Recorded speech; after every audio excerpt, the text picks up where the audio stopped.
Good morning students and friend. हम ICI के study material से डायरेक्ट टैक्स पढ़ रहे हैं। हमने इनकम टैक्स स्टार्ट किया था चैप्टर 1। हम पेज नंबर 110 तक पहुंच गए थे 1.10। इसमें हमने लास्ट क्लास में charge of income tax section 4 discuss किया था कि कौन सी बेसिक कंडीशन पूरी होने पर आपको इनकम टैक्स देना होगा, उसे अपन बोलते हैं चार्ज ऑफ इनकम टैक्स। अब हम इसमें आगे बढ़ते हैं।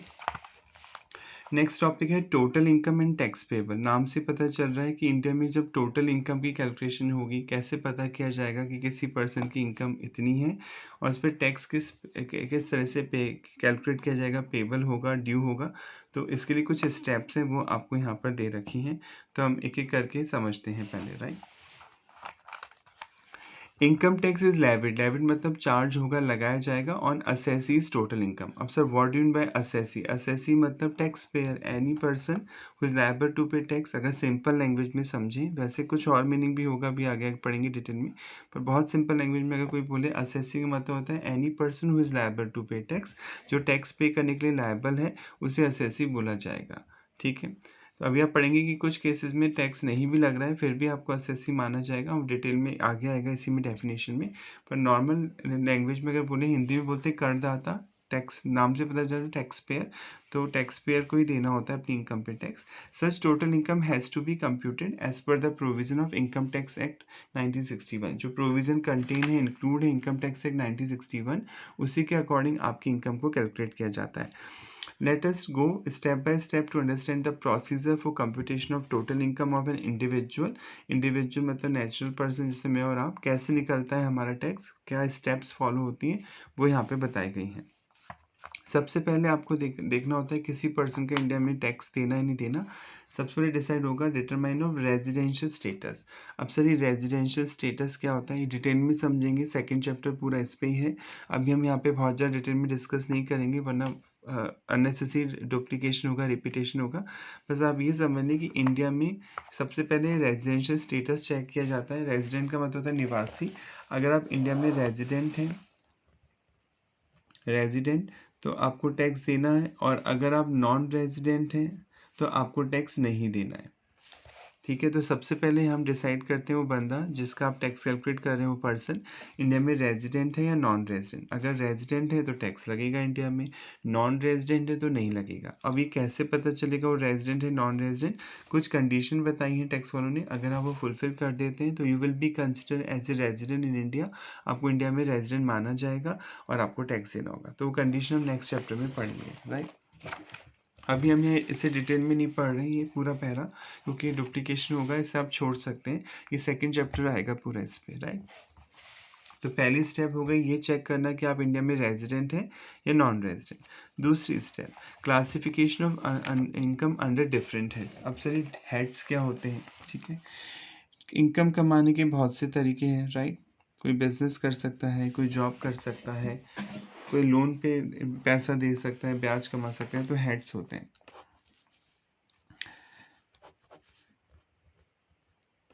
ढंग से लिख देता हूँ, हेड्स, राइट।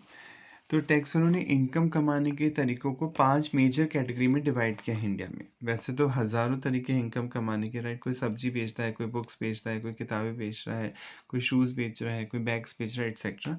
पर इनकम कमाने के जो तरीके हैं मेजरली 5 कैटेगरी में उन्हें डिवाइड किया गया है, ठीक है। इन्हें बोलते हैं heads of income.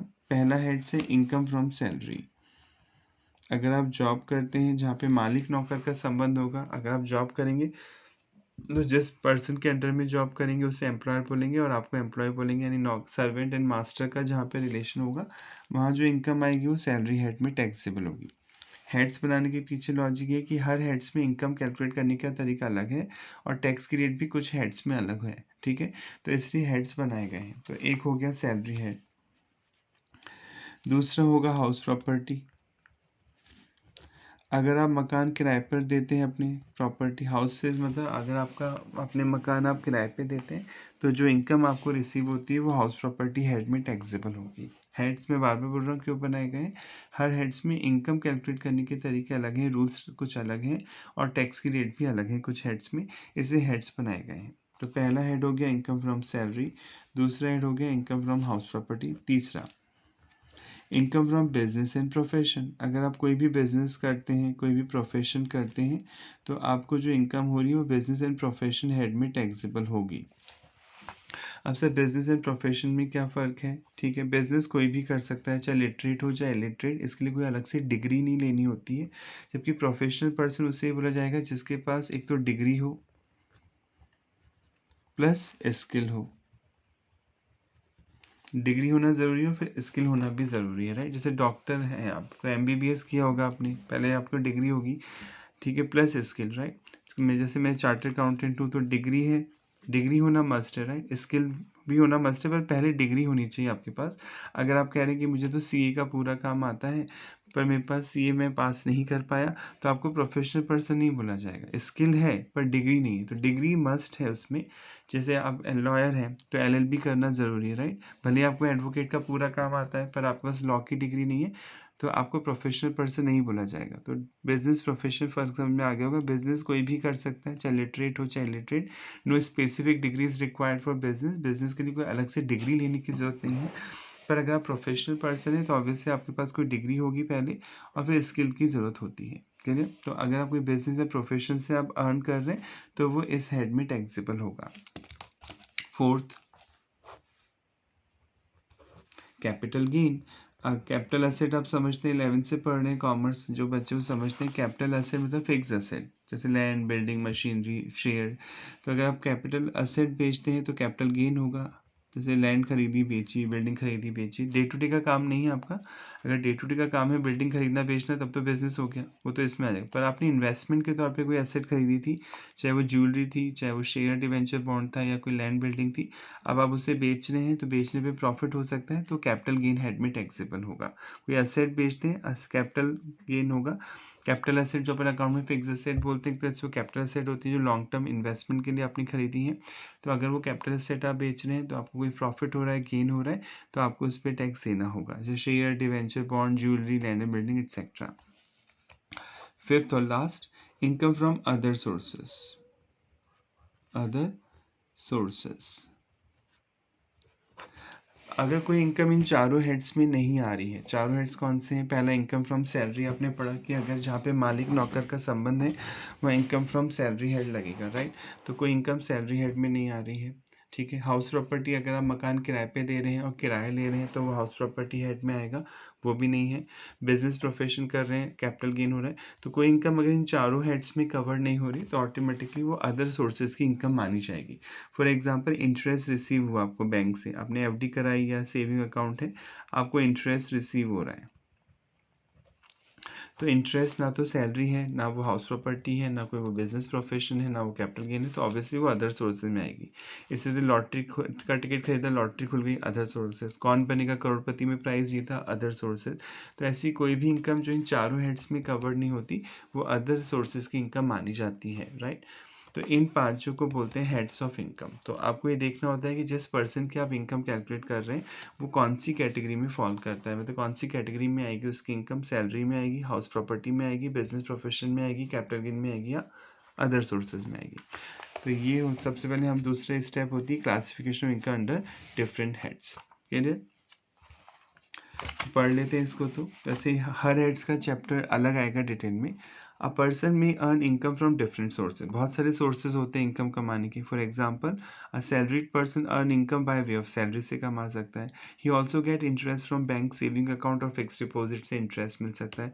Apart from this, इसके अलावा, if he has invest in share, अगर उसने शेयर में इन्वेस्टमेंट किया था, he would be getting dividend, उसे डिविडेंड मिल सकता है। डिविडेंड का मीनिंग क्या होता है कि जब कोई कंपनी प्रॉफिट टैक्स के बाद अपना प्रॉफिट शेयर होल्डर में डिस्ट्रीब्यूट करती है, उसे आप डिविडेंड बोलते हैं, ठीक है। The after tax profit distributed by company among the share holder is known as a dividend. And when sell he sell the share, the share, जब वो आप शेयर बेचेंगे, he may earn profit on such sale, आपको profit हो सकता है। If he own a residential property, अगर आपके पास कोई मकान है which he has let out, जिसे आप किराए पे दे चुके हैं, he would earn rental income, आपको रेंटल इनकम हो सकती है। Under the income tax act 1961, for computation of total income all income of a tax payer are classified into 5 different heads में बांटा जाता है इनकम को, जो आप पढ़ चुके हैं। सैलरी, जहाँ पे मालिक नौकर का संबंध होगा, सर्वेंट मास्टर का संबंध होगा, वहाँ इनकम सैलरी हेड में आएगी। अगर आप प्रॉपर्टी रेंट पे दे रहे हैं तो इनकम फ्रॉम हाउस प्रॉपर्टी में आएगी। अगर कोई गेन हो रहा है प्रॉफिट और बिजनेस से कोई गेन हो रहा है तो बिजनेस एंड प्रोफेशन हेड में आएगा। कोई एसेट बेचने में प्रॉफिट हो रहा है तो कैपिटल गेन में आएगा। और जो इन चारों हेड्स में नहीं आएगी इनकम, वो अदर सोर्सेज में टैक्सेबल होगी।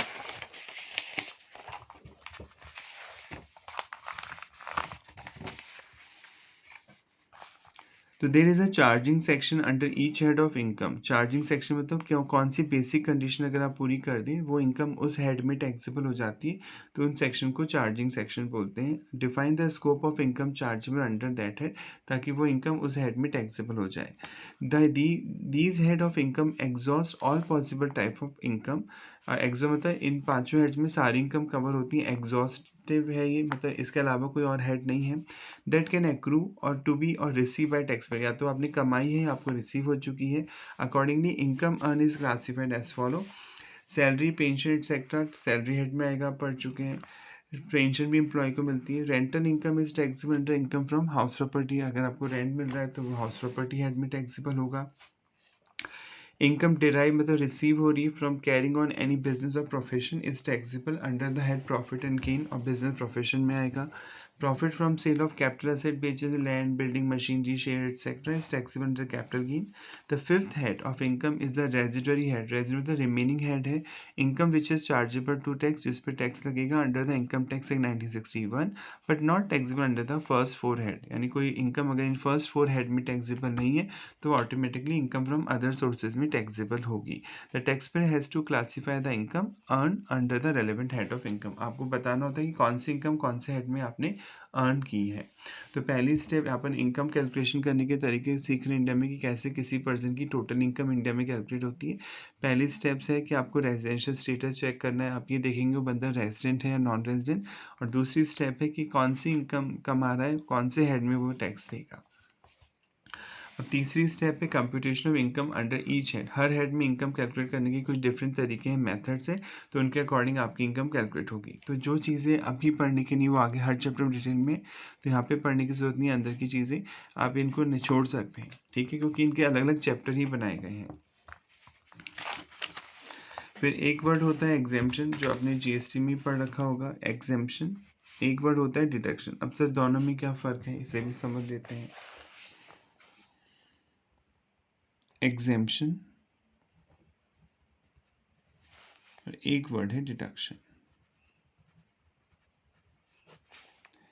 एग्जेम्पशन का मतलब है जब गवर्नमेंट इनकम की डेफिनेशन देगी, भाई इनकम टैक्स किस पे लगेगा, इनकम पर, राइट। जैसे आप किसान हैं तो आप खेती बाड़ी करके जो कमा रहे हैं उससे बोलेंगे एग्रीकल्चर इनकम, राइट।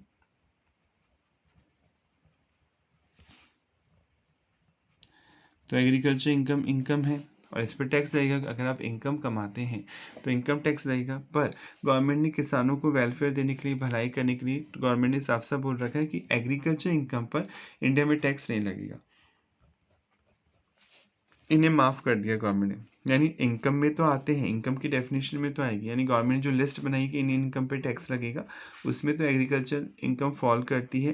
पर गवर्नमेंट एक अलग से लिस्ट बनाती है कि इन चीज़ों पे हम पब्लिक इंटरेस्ट में टैक्स नहीं लेंगे, इन इनकम पे पब्लिक इंटरेस्ट में टैक्स नहीं लेंगे, तो उन्हें हम एग्जेम्प्टेड इनकम या एग्जेम्पशन बोलते हैं। तो आई होप ये समझ में आ गया होगा कि गवर्नमेंट पब्लिक इंटरेस्ट में वेलफेयर पर्पज़ के लिए कुछ इनकम्स को माफ़ कर देती है, उन पर टैक्स नहीं लगाती है, तो उन्हें हम एग्जेम्प्टेड इनकम या एग्जेम्पशन बोलते हैं। और वो आपकी टोटल इनकम में ऐड नहीं होती है, उन्हें ऐड नहीं किया जाता है इनकम निकालते समय। क्लियर। अब डिडक्शन क्या होती है सर। डिडक्शन मतलब गवर्नमेंट कहती है कि पहले आपकी टोटल इनकम कैलकुलेट की जाएगी, जितना भी आपने साल भर में कमाया अप्रैल टू मार्च आपकी इनकम निकाली जाएगी। उसमें से आपने कुछ अगर इन्वेस्टमेंट किया है, जैसे आपने LIC पॉलिसी कराई है तो प्रीमियम दिया होगा, मेडिकल पॉलिसी कराई है तो इंश्योरेंस प्रीमियम दिया होगा, आपने FD कराई है, ठीक है, शेयर में इन्वेस्ट किया है, तो जितना आपने इन्वेस्ट करा ये चीज़ें की उससे आपकी इनकम को हम कम कर देंगे और रिमेनिंग इनकम पर ही टैक्स लगेगा। तो ये जो होते हैं, जो कम किया जा रही हैं चीज़ें, इन्हें बोलते हैं डिडक्शन। यानी डिडक्शन क्या समझ में आया कि इनकम में से पहले आपकी टोटल इनकम कैलकुलेट होती है, उसके बाद अगर कुछ आप कंडीशन सेटिस्फाई करते हैं कि आपने यहाँ पे इन्वेस्टमेंट किया, यहाँ खर्चा किया है, तो गवर्नमेंट सेविंग्स को प्रमोट करने के लिए आपको क्या देती है, डिडक्शन। कि भाई LIC कराएंगे तो प्रीमियम लगेगा, तो सेविंग होगी, आपको फ्यूचर बेनिफिट मिलेगा। मेडिकल पॉलिसी लेंगे तो प्रीमियम देना होगा, तो आपकी इनकम को कम कर देती है। तो इन चीज़ों को हम डिडक्शन बोलते हैं। ठीक है, तो क्या फ़र्क समझ में आया दोनों में। एग्जेम्पशन, जो चीज़ एग्जेम्प्ट है वो इनकम में ऐड ही नहीं होगी, पहली बात तो वो पहले से हटा दी जाएगी। पर डिडक्शन इनकम में से दी जाएंगी, यानी पहले से लेस नहीं होगी, पहले इनकम कैलकुलेट होगी, उसके बाद उन चीज़ों को डिडक्ट किया जाता है। ये चीज़ें डिटेल में आप आगे भी पढ़ेंगे, पर यहाँ पे भी इन्होंने समझा रखा है तो पढ़ लेते हैं। Exemption, there are certain income, कुछ इनकम होती हैं विच आर होली, होली मतलब पूरी तरीके से एग्जेम्प्ट होती है, माफ़ कर दी जाती है from income tax. For example agriculture income, these income have to be excluded, इन्हें हटा दिया जाता है। And not form part, form मतलब मेन पार्ट, इन्हें ऐड नहीं किया जाता है टोटल इनकम में। ऑल्सो इसी तरह some income are partially exempted, कुछ इनकम होती है जो थोड़ा माफ़ हो जाती है, थोड़े पे टैक्स लगता है। फॉर एग्जांपल कम्यूटेड पेंशन, अभी आप पढ़ेंगे, अगर आप पेंशन का पैसा एक साथ लेते हैं, वैसे तो हर महीने मिलता है, रिटायरमेंट हो गया 60 के बाद तो हर महीने पेंशन मिलेगी। पर कम्यूटेड में तो लमसम पेंशन भी ले सकते हैं, कई जगह ऑप्शन होता है कि एक साथ दे सकते हैं पेंशन का पैसा, तो पूरी पेंशन माफ़ नहीं होती, कुछ हद तक वो माफ़ हो जाती है, तो उसे बोलते हैं partial exemption. These income are excluded only to the extent of the limit, एक लिमिट तक उन्हें माफ़ किया जाएगा in the act. The balance income over and above the prescribe exemption limit, एक लिमिट से अगर ज़्यादा मिली है income, would enter computation of total income, वो आपकी इनकम में ऐड हो जाएगा। And have to be classified the relevant head of income, जो भी हेड लग रहा है।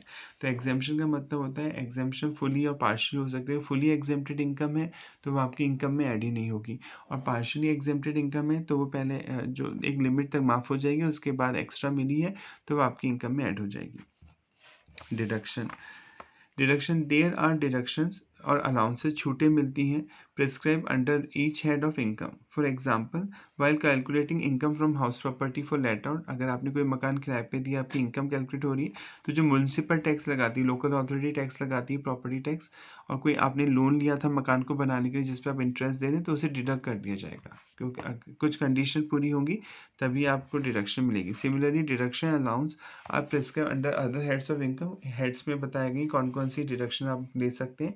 These deduction have to be consider before arriving the net income charge under each है, तो इनकम निकालने से पहले इन एग्जेम्पशंस को देखा जाता है। अभी लास्ट पैरा आपको अभी नहीं समझ में आएगा। टैक्स की दो रेट्स हैं, एक होता है ओल्ड टैक्स से दे सकते हैं आप इनकम टैक्स, एक होता है न्यू टैक्स रेजिम से दे सकते हैं, नए टैक्स से। तो वो आप तभी समझ पाएंगे जब आप पूरे हेड्स पढ़ लेंगे, तो ये पैरा पढ़ने की ज़रूरत नहीं है। इसमें ये लिखा हो गया है कि टैक्स डिपेंड करता है आप ओल्ड रेट से देना चाहते हैं, न्यू रेट से देना चाह रहे हैं, तो ये आप अभी मत पढ़िए, वरना मगअप करना होगा, रटना कहलाएगा, इसे आप छोड़ सकते हैं। नेक्स्ट ये लिखा हुआ है, लाइट जलाई दिमाग की, मतलब इन्होंने बल्ब का साइन दे रखा है। Disallowance of expenditure in relation to exempt income section 14A, इसे बस रटना है, रटना नहीं है, समझना है, सॉरी। यहाँ पे एक कॉन्सेप्ट है, जैसे एग्रीकल्चर इनकम, मैंने खेती बाड़ी की, 10 लाख मुझे बेचने पे मिला, मैंने फसल बेची और 10 लाख मुझे इनकम हुई, मैं किसान हूँ, राइट। अब मेरा खर्चा भी तो हुआ होगा, पूरी 10 लाख तो सेल है, मेरा 2 लाख मैंने बीज खरीदे, मैंने ट्रैक्टर से करवाया, किसी से मैंने लेबर को पेमेंट किया, तो मेरा 4 लाख का खर्चा भी हुआ, तो मेरी 6 लाख ही हुई प्रॉफिट, राइट। 6 लाख ही हुई मेरी नेट प्रॉफिट। 10 लाख मेरी सेल है, फसल बेचने पे मुझे 10 लाख मिले, इसमें से 4 लाख तो मेरा खर्च हो गया, मैंने सीड्स खरीदे, बीज खरीदे होंगे, मैंने ट्रैक्टर यूज़ किया होगा, पेट्रोल डीजल डाला होगा, राइट। मैंने लेबर से काम कराया तो उन्हें पेमेंट किया, तो मेरा खर्चा भी हुआ, तो मेरा एक्चुअल में जो इनकम हुई, प्रॉफिट हुआ एग्रीकल्चर इनकम से, वो 6 लाख हुआ, राइट। और आप पढ़ चुके हैं कि एग्रीकल्चर इनकम में इंडिया में एग्जेम्प्ट है, तो गवर्नमेंट ने इसे माफ़ कर दिया कि भैया इस पर तो तुम टैक्स नहीं दोगे। अब मान लो मैंने एफडी भी करा रखी है और मुझे एफडी से ब्याज मिला 7 लाख रुपए का, इंटरेस्ट रिसीव हुआ, तो इंटरेस्ट तो इनकम है और ये अदर सोर्सेज में मैं टैक्स दूंगा। तो मैंने कहा चलो यहाँ तो मुझे माफ़ मिल गया, तो ये 4 लाख जो मेरा खर्चा मैं बोल रहा हूँ मैं यहाँ से लेस करवाऊँगा, क्योंकि मेरा खर्चा हुआ एग्रीकल्चर इनकम कमाने में, और 3 लाख पे मैं टैक्स दूंगा। तो ये टैक्स वाले बोलेंगे नहीं ये गलत है, हम ऐसा नहीं करने देंगे। टैक्स वालों ने क्या लिखा कि कोई एग्जेम्प्टेड इनकम है, अगर पूरी इनकम ही हमने माफ़ कर दी, तो उसको कमाने में अगर कोई खर्चा हो रहा है तो वो लेस नहीं किया जाएगा, ना तो उस इनकम में से लेस होगा और ना ही वो किसी और इनकम में से लेस होगा। तो यही बोला जा रहा है कि कोई एग्जेम्प्ट इनकम है, कोई इनकम है जिस पे टैक्स नहीं लगता, उसको कमाने में अगर आपका कोई खर्चा हुआ है तो डिसअलाउड होगा, मतलब उसे लेस नहीं किया जाएगा।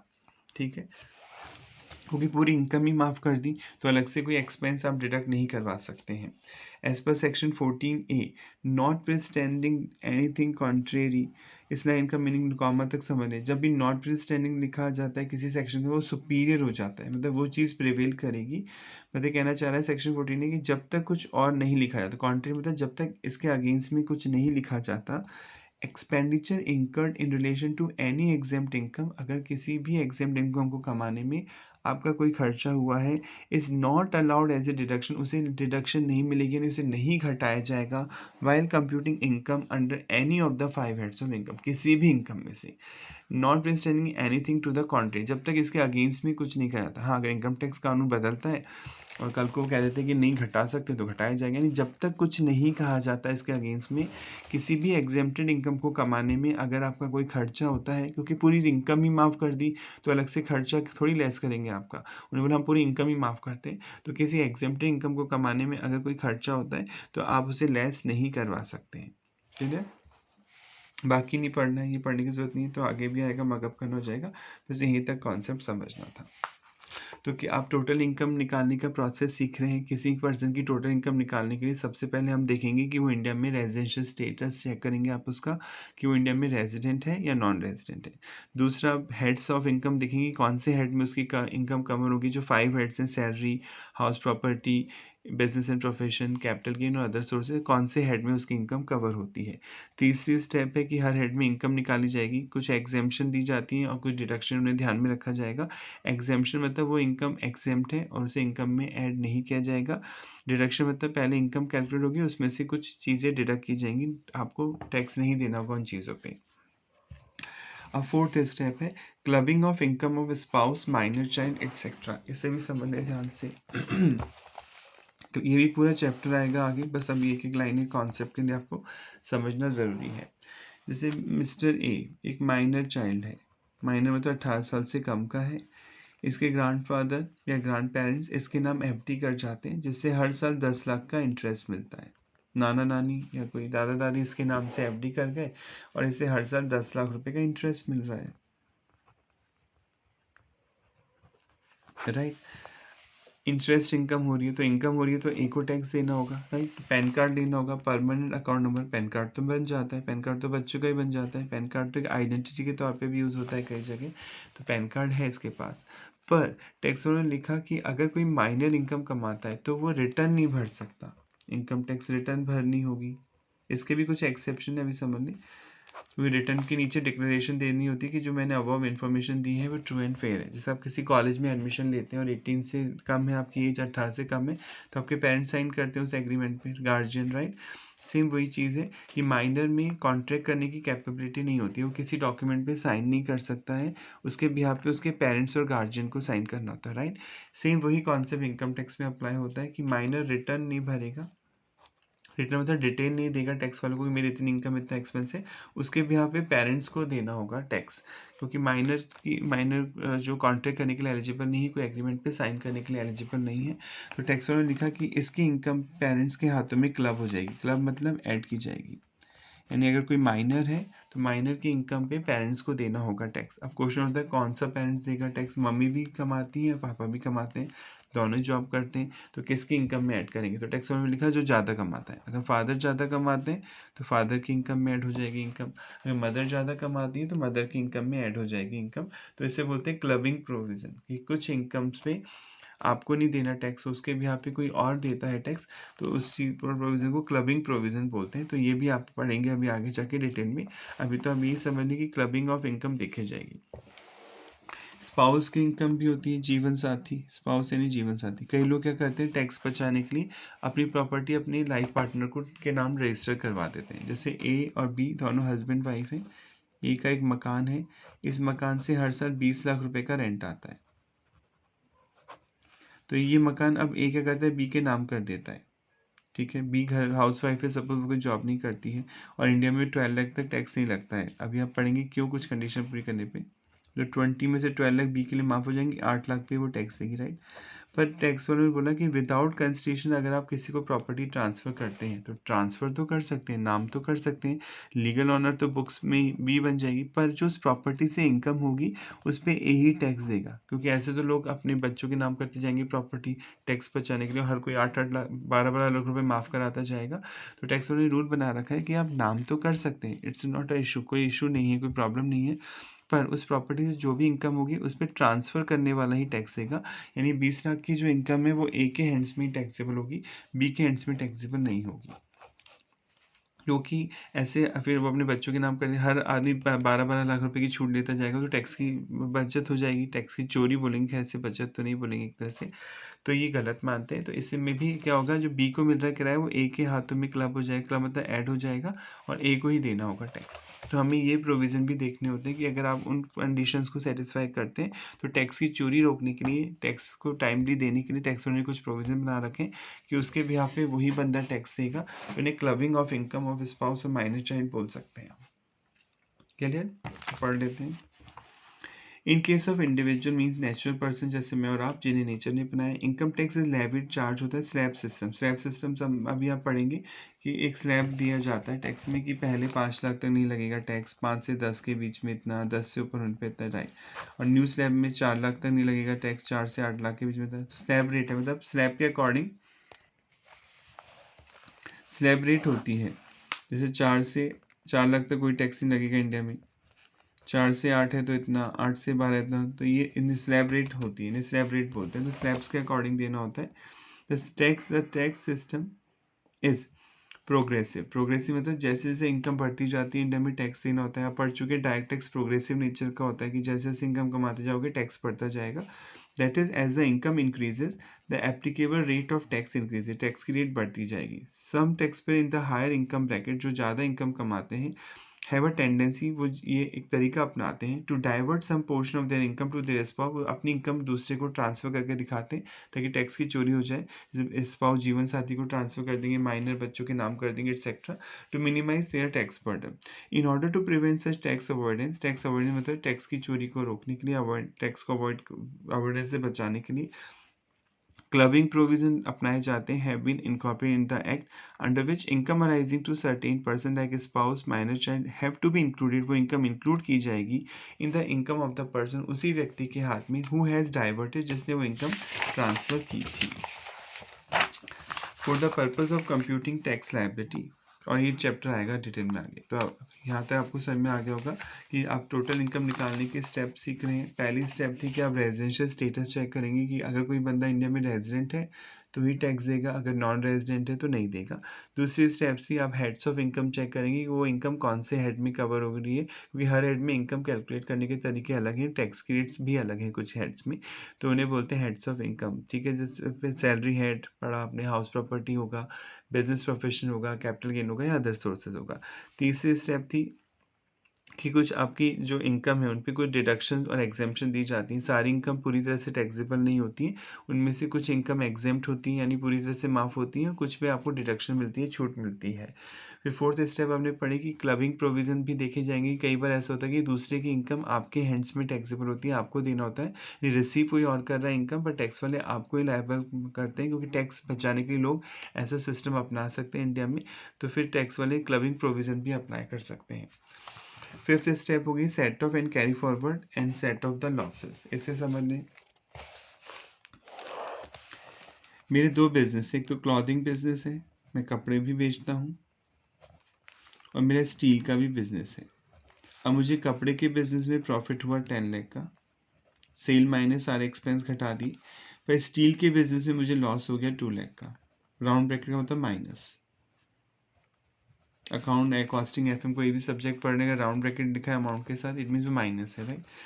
तो 10 लाख पे तो मुझे टैक्स देना, और 2 लाख जो लॉस हुआ इस पे टैक्स नहीं देना। लॉस पे थोड़ी दूंगा टैक्स, इनकम पे तो दूंगा, प्रॉफिट होगा तो दूंगा टैक्स, लॉस होगा तो नहीं दूंगा।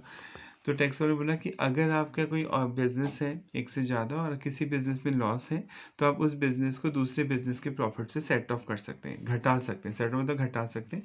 तो 10 लाख प्लस के 2 लाख माइनस के, तो मुझे नेट प्रॉफिट होगा 8 लाख, और मैं 8 लाख पे टैक्स दूंगा। तो ये सेट ऑफ प्रोविज़न बोले जाते हैं। क्लियर। अब मान लो सर इस साल हमें कपड़े में भी लॉस हो गया, एग्जांपल लेते हैं कि हमें कपड़े में भी 4 लाख का लॉस हुआ और स्टील में भी 2 लाख का लॉस हुआ, तो और कोई बिजनेस की इनकम तो मेरी है ही नहीं, तो फिर क्या होगा? तो कोई बात नहीं, टैक्स बोलते हैं कि इस साल तो कोई इनकम नहीं है, तो इसको ऐसा करो कैरी फॉरवर्ड करके आगे ले जाओ, नेक्स्ट ईयर जब प्रॉफिट होगा तो लेस कर लेना। तो 4 और 2 6 लाख टोटल लॉस हो गया आपका, नेक्स्ट ईयर कैरी फॉरवर्ड हो जाएगा और नेक्स्ट ईयर जाके ये आपकी इनकम जब होगी उसमें से लेस हो जाएगा। अब कितने साल तक ये आगे जा सकता है? तो ये अब एक पूरा चैप्टर ही आएगा, पर अभी आप समझ लीजिए 8 ईयर तक अगर आपका कोई बिजनेस का लॉस है, नॉर्मल बिजनेस का लॉस है, तो 8 ईयर तक कैरी फॉरवर्ड हो सकता है और 8 ईयर में जब भी आपको प्रॉफिट होगा उसमें से लेस हो जाएगा। तो इन इसको बोलते हैं सेट ऑफ और carry forward and set of the losses. तो ये पूरा एक चैप्टर ही आएगा डिटेल में, आपको यहाँ पे अलग से पूरा पैराग्राफ पढ़ने की ज़रूरत नहीं है, अननेसेसरी टाइम वेस्ट होगा, तो आप इस पैराग्राफ को छोड़ सकते हैं। बस आपके कॉन्सेप्ट क्लियर होना चाहिए कि अगर किसी इनकम एक जगह प्लस में इनकम है, एक जगह माइनस में, तो प्लस की इनकम को माइनस में से प्लस की इनकम में से माइनस की इनकम को लेस कर सकते हैं, इसे बोलते हैं सेट ऑफ करवाना। और अगर नहीं है कोई इनकम तो वो कैरी फॉरवर्ड हो जाएगा और नेक्स्ट ईयर जाके सेट ऑफ होगा, तो इसे बोलते हैं कैरी फॉरवर्ड करना। हाँ, इसकी कुछ कंडीशन है कि कौन सी इनकम किस में से घटेगी, वो हम इस चैप्टर में सीखेंगे जो आगे आएगा। तो आप क्या पढ़ रहे हैं? टोटल इनकम निकालने के स्टेप्स पढ़ रहे हैं कि कैसे किसी पर्सन की इनकम इंडिया में कैलकुलेट की जाती है। पहली स्टेप थी कि आप रेजिडेंशियल स्टेटस चेक करेंगे उस पर्सन का कि वो रेजिडेंट है नॉन रेजिडेंट, अगर रेजिडेंट है तो टैक्स लगेगा, नॉन रेजिडेंट है तो नहीं लगेगा। दूसरी स्टेप थी आप हेड्स ऑफ इनकम देखेंगे, कौन सी हेड्स किस इनकम में कवर होती है। वैसे इनकम कमाने के बहुत से तरीके हैं, पर टैक्स वालों ने 5 मेजर हेड्स बनाए हैं। पहला है इनकम फ्रॉम सैलरी, दूसरा है हाउस प्रॉपर्टी, तीसरा है बिजनेस प्रोफेशन, कैपिटल गेन और अदर सोर्सेज। फिर तीसरी कंडीशन थी कि कुछ इनकम एग्जेम्प्ट होती हैं जो इनकम में नहीं जुड़ेंगी और कुछ इनकम पे आपको डिडक्शन मिलती है, यानी उनको पहले इनकम कैलकुलेट होगी फिर उसमें से डिडक्ट किया जाएगा, वो चेक किया जाएगा। फोर्थ है आपकी क्लबिंग प्रोविजन, कई बार दूसरे की इनकम पे आपको टैक्स देना होता है, यानी क्लबिंग प्रोविजन बोलते हैं, वो चेक किया जाएगा। और फिफ्थ स्टेप है सेट ऑफ कैरी फॉरवर्ड, देखा जाएगा कि कोई अगर किसी हेड में लॉस हुआ है तो दूसरे हेड की प्लस की इनकम से आप सेट ऑफ करा सकते हैं, घटा सकते हैं। नेक्स्ट स्टेप है computation of gross total income. फिर आप क्या करेंगे? सारी पांचों हेड्स की इनकम को ऐड करेंगे। पांचों हेड आप पढ़ चुके हैं। एक हेड है सैलरी, अगर मालिक नौकर का संबंध है तो सैलरी हेड लगता है। किराए पे प्रॉपर्टी दे रहे हैं तो हाउस प्रॉपर्टी हेड में आएगा। कोई बिजनेस प्रोफेशन कर रहे हैं तो बिजनेस प्रोफेशन हेड में आएगा। कोई एसेट बेच रहे हैं तो कैपिटल गेन में आएगा। और जो इन चारों हेड्स में नहीं आएगी इनकम, वो अदर सोर्सेज में आएगी, राइट। तो इन पांचों हेड के टोटल को बोलते हैं ग्रॉस टोटल इनकम, GTI। ठीक है, इन पांचों हेड्स का टोटल जो आएगा, जो पांचों हेड्स की आपकी इनकम आएगी, जो नहीं हर आदमी के 5 हेड हो। जैसे मैं जॉब करता हूँ और मैंने मकान भी किराए पे दे रखा है, तो बस इन दोनों के टोटल को ही बोलेंगे ग्रॉस टोटल इनकम। या किसी ने मकान किराए सैलरी जॉब करता है और असेट बेची है तो कैपिटल गेन, इन दोनों का टोटल ही ग्रॉस टोटल इनकम होगा। और मैक्सिमम 5 हेड हो सकते हैं किसी आदमी के, तो इन पांचों हेड्स के टोटल को बोलते हैं ग्रॉस टोटल इनकम। ठीक है, तो 6 स्टेप हो गई computation of gross total income. फिर नेक्स्ट स्टेप, इन पांचों हेड के टोटल को बोलते हैं ग्रॉस टोटल इनकम। फिर इसमें से टैक्स वाले आपको कोई डिडक्शन देते हैं अंडर सेक्शन 80C से लेकर 80U तक, या चैप्टर 6A भी आप बोल सकते हैं, इसमें डिडक्शन दी जाती है। मतलब डिडक्शन होता है आपकी इनकम को कम कर देंगे टैक्स वाले। डिडक्शन देने के पीछे मेन मोटिव क्या है? एक तो वेलफेयर करना समाज का, और एक सेविंग्स को प्रमोट करना। जैसे आप डोनेशन देते हैं, अनाथालय को डोनेशन देंगे या प्राइम मिनिस्टर रिलीफ फंड में दान देंगे, तो टैक्स वाले बोला रखा है कि आपकी इनकम को हम कम कर देंगे। जैसे आपकी पाँचों हेड का टोटल है, पाँचों हेड से इनकम हुई है मान लेते हैं 20 लाख, आपने 2 लाख किसी अनाथ आश्रम को दान किया, आपके पास प्रूफ है, तो आपकी इनकम 18 लाख ही ली जाएगी। तो डोनेशन डिडक्शन दी जाती है। डिडक्शन देने के पीछे मेन मोटिव क्या है? एक तो वेलफेयर को प्रमोट करना, समाज के कल्याणकारी काम को प्रमोट करना, और इन्वेस्टमेंट्स को प्रमोट करना। जैसे आप LIC पॉलिसी लेंगे तो प्रीमियम देंगे तो भी आपकी इनकम को कम कर देंगे टैक्स वाले। आप कोई मेडिकल पॉलिसी लेते हैं तो वेलफेयर के पॉइंट ऑफ व्यू से आप जो प्रीमियम दे रहे हैं वो लेस कर देंगे। तो टैक्स वालों ने बहुत से एक बड़ी लिस्ट दे रखी है, जो आप आगे पढ़ेंगे पूरा चैप्टर आएगा डिडक्शंस का, कि अगर आप उन कंडीशन को फुलफिल करते हैं तो आपकी इनकम को डिडक्ट कर दिया जाएगा। तो इन्हें डिडक्शन बोलते हैं। डिडक्शन देने के पीछे मेन मोटिव होता है आप एक तो सोशल वेलफेयर को प्रमोट करना और इन्वेस्टमेंट्स को प्रमोट करना। तो ये नेक्स्ट स्टेप है deduction from gross total income में से दी जाएगी। तो अब तक 7 स्टेप्स आप पढ़ चुके हैं। पहली स्टेप क्या थी? रेजिडेंशियल स्टेटस चेक करना कि आप इंडिया में रेजिडेंट है या नहीं। तो अगर रेजिडेंट है तो टैक्स देना होगा, नहीं तो नहीं देना होगा। आप टोटल इनकम कैसे निकालते हैं किसी पर्सन की, वो सीख रहे हैं। दूसरी स्टेप थी कि आप देखें कौन सी हेड में इनकम कवर हो रही है। तीसरी स्टेप थी कि कुछ इनकम एग्जेम्प्ट है और डिडक्शन है, तो एग्जेम्प्ट है तो इनकम में नहीं जुड़ेगी। फोर्थ स्टेप थी कि क्लबिंग के प्रोविज़न की दूसरी की इनकम कई बार आपके हैंड्स में टैक्सेबल होती है, वो देखा जाएगा। फिफ्थ स्टेप थी set of and carry forward की कोई लॉस हुआ है किसी हेड में तो दूसरे हेड से सेट ऑफ हो जाएगा, नहीं तो कैरी फॉरवर्ड हो जाएगा। सिक्स स्टेप थी ग्रॉस टोटल इनकम, जो पाँचों हेड का टोटल है उसे ग्रॉस टोटल इनकम बोलते हैं, GTI, salary plus house property, business profession, capital gain, other sources, और फिर उसमें से कुछ डिडक्शन दी जाती है अंडर सेक्शन 80C से लेके 80 तक, चैप्टर 6 से भी बोलते हैं इसको। तो उन वो डिडक्शन लेस करने के बाद जो आएगा उसे बोलते हैं फिर टोटल इनकम। जीटीआई में से डिडक्शन लेस करने के बाद जो आएगा उसे बोलते हैं टोटल इनकम, और यही होती है टैक्सेबल इनकम। इसी में इंडिया में आपको टैक्स देना होता है। ग्रॉस टोटल इनकम में से डिडक्शन लेस करने के बाद जो आती है इनकम उसे बोलते हैं टोटल इनकम, और टैक्सेबल इनकम इसी पे आपको टैक्स देना होता है। ये डिडक्शन अभी पढ़ने की ज़रूरत नहीं है, ये पूरा एक चैप्टर ही आएगा डिटेल में, तो ये डायग्राम भी आप छोड़ सकते हैं। तो कंप्यूटेशन टोटल इनकम मतलब जो जीटीआई है ग्रॉस टोटल इनकम है, उसमें से डिडक्शन लेस करने के बाद जो इनकम आती है उसे बोलते हैं टोटल इनकम या टैक्सेबल इनकम, और इसे 10 के मल्टीपल में राउंड ऑफ करते हैं। मान लेते हैं किसी की इनकम आ रही है 10,20,324, ये इनकम आ रही है किसी की पाँचों हेड की, तो लास्ट में 10 के मल्टीपल में राउंड ऑफ करना, यानी 5 या 5 से ज़्यादा है तो हायर पे चला जाएगा, 5 से कम है तो कम, तो यानी इसकी इनकम मानी जाएगी 10,20,320। क्लियर। अब मान लेते किसी की इनकम है 11,25,416, तो 10 के मल्टीपल में कैसे राउंड ऑफ होगा, 11,25,420, 5 रुपये उससे ज़्यादा है तो वो हायर फिगर पे चल जाएगा, 4 रुपये ऐड हो जाएंगे तो 20 बन जाएंगे। तो जो टोटल इनकम है और टैक्स लायबिलिटी है वो 10 के मल्टीपल में राउंड ऑफ होगी। तो ये लिखा हुआ है computation the income arrive at after claiming the deduction from GTI is known as a total income, it should be rounded off nearest multiple of ₹10। तो ये डायग्राम आपको समझ में आ गया होगा कि किसी पर्सन की इनकम इंडिया में कैसे कैलकुलेट होती है। सबसे पहले देखा जाता है रेजिडेंशियल स्टेटस कि आप इंडिया में रेजिडेंट हैं या नॉन रेजिडेंट, अगर रेजिडेंट है तो ही टैक्स लगेगा। अब कब माना जाएगा resident non resident, next chapter में पढ़ेंगे। फिर उन इनकम को क्लासीफाई करा जाता है, heads of income salary head में आएगी कि हाउस प्रॉपर्टी है, बिजनेस प्रोफेशन है, कैपिटल गेन, अदर सोर्सेज। उसके बाद क्लबिंग के प्रोविज़न अप्लाई होते हैं, डिडक्शन वगैरह दी जाती हैं आपको। फिर क्लबिंग के प्रोविज़न अप्लाई हो गए, फिर सेट ऑफ कैरी फॉरवर्ड होगा, अगर एक बिजनेस का लॉस है दूसरे बिजनेस सेट ऑफ हो जाएगा, नहीं तो कैरी फॉरवर्ड होगा। फिर ग्रॉस टोटल इनकम हो गई, पाँचों हेड्स के टोटल को बोलते हैं ग्रॉस टोटल इनकम, उसमें से डिडक्शन दी जाती है अंडर सेक्शन 80C से 80U या चैप्टर 6 से, उसके बाद आती है आपकी टोटल इनकम। तो आई होप यहाँ तक समझ में आ गया होगा। अगर कोई भी प्रॉब्लम आ रही है तो आप कॉमेंट करके पूछ सकते हैं। नेक्स्ट क्लास में मिलते हैं। Thank you so much.